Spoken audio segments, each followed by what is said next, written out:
Good morning, good afternoon, good evening, you lovely people, whichever one it is for you. Welcome back to Lilywhite Lane. I hope that you're all having a really good Tuesday and week wherever you are in the world and whatever you are planning to get up to. Now, wanted to come on here today and give my take on a debate that's been going on Spurs socials over the last couple of weeks. An argument that many people who defend and back Ange Postecoglou have used is, if we sack Ange, nothing will change. No manager comes into the club and improves the situation. And I strongly disagree with that. Would a new manager come in and get us contending for league titles? No.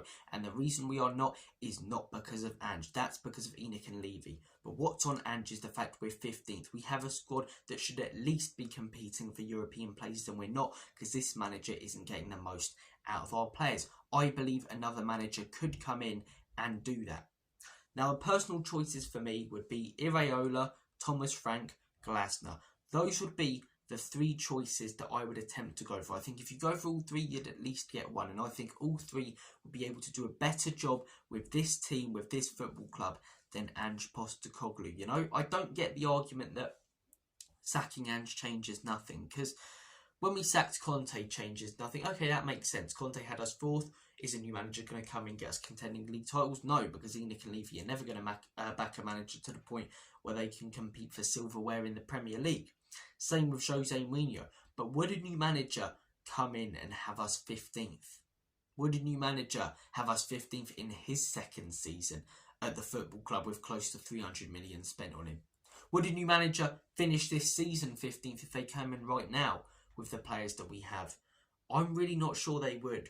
I'm really not sure. As I say, my three choices, I'll delve into why I think they'd really work. Iraola, I've really admired this guy since he joined Bournemouth, and I think we would have a chance of getting him. I genuinely do, because whilst we're below Bournemouth right now, they're playing far better football than us, and, you know, right now they're working far better as a team than us.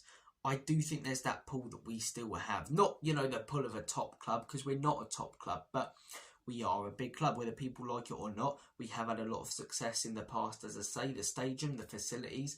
It can be very, very attractable to a manager. So I do think if we did go in for Iraola, we'd have half a chance of getting him. And I think this guy would work wonders for Spurs. I really, really do. He tactically changes things around. He gets the most out of his team and players. And for all the people saying, oh, injuries, when we get our best players back, you know, we can fix things. Bournemouth have 10 players out right now. They're currently sat in the European spots. They just beat the most on-form Newcastle side in years at home, who've won, 10 games in a row, 6 in the Premier League, 4-1. By far the better team. This guy tactically adapts. He gets the best out of his players. He can deal with injuries. And as I say, with a far less budget than someone like Ange Postecoglou or any of the top sides, he's worked wonders, even losing his top player in this summer. Iraola would be my choice. Thomas Frank, I would very, very happily take as well. I think he would improve Spurs, and I think if we gave him a second season like Ange Postecoglou, he'd be doing a lot better than Ange Postecoglou is. Again, worked wonders with a smaller budget, took a mid-table, mediocre Brentford side in the Championship and turned them in over the course of a few years to an established Premier League side who have competed a few times for Europe. They lost their best player in the summer. It doesn't mean they've been competing for relegation or battling relegation. They've actually still been trying to fight for Europe. The likes of Mbermo, Visser, getting the most out of them, you know, adapts his tactics for different opposition, has a great record against the big sides in the Premier League. I really like Thomas Frank. I really like what he's done with Brentford. I'd happily take him. And Glasner, whilst he hasn't necessarily done anything outrageous at Palace apart from the end of last season, I just think his tactics would really suit our players. Let's look at the system that this fella plays, right? 3-5-2. That's what he normally goes with, isn't it? Right? Now I'm looking at that 3-5-2 and I'm thinking, okay, drag us in Van der Ven, Romero when all are fully fit as the back three. That would work. He plays his wing backs out wide. That would play to the strengths of Pedro Porro and Destiny Udogie. I'm looking at the other midfield three.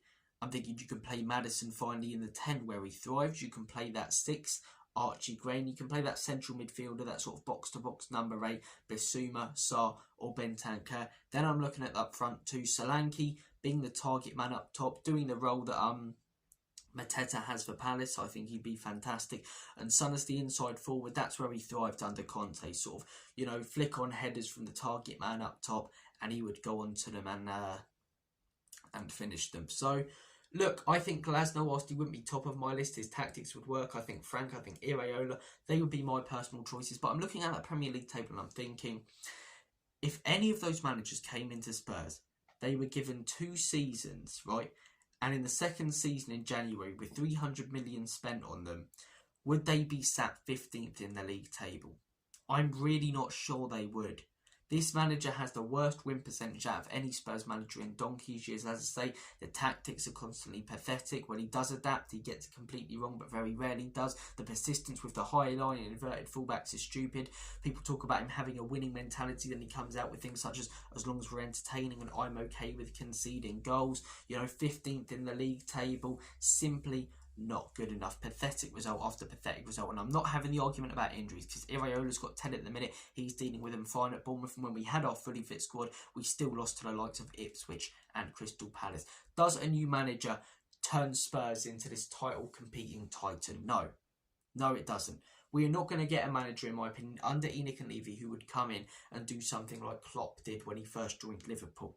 Start winning trophies, really building a winning team. But would a new manager be able to do better? Would a new manager, given time, be able to compete for Champions League football? Would a new manager win a trophy? In my opinion, they would. Ange Postecoglou could still win a trophy this season, but AVB got sacked for winning a trophy and having a better season than Ange has in the Premier League. I don't get the persistence with this guy, the constant backing from the ownership and certain fans. Statistically, on the eye, he's the worst manager, in my opinion, Spurs have had in a long, long time. And I think bringing in a new manager doesn't get us competing for titles, but it does change the situation. It changes our fortunes, and ultimately, in my opinion, makes us a better team. Take care, guys. Comment down below your thoughts and opinions. And as always, ENIC out, Ange out, Lange out, Comedy Spurs.